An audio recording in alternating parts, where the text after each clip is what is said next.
Okay, so ito yung isa sa tanim natin ng April 5. So, in-harvest na natin siya today. Medyo delay lang.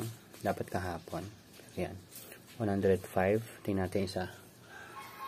Ito yung nagkaroon ng problema kasi yung nutrient solution naubusan. Nabutas pala yung container ko. So, dalawa lang out of 5 yung medyo okay yung size. Yung iba, delay na sa paglaki kasi nga nawalan sila ng nutrient solution.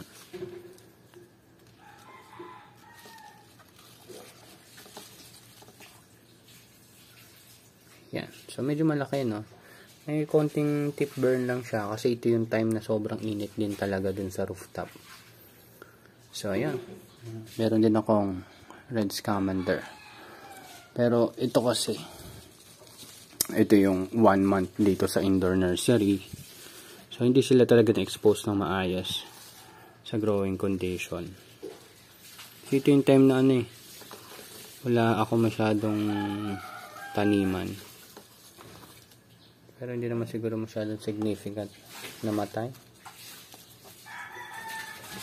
Tingnan natin gaano kabigat.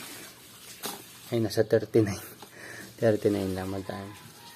Ayun, that's it. Thank you very much. Bye-bye.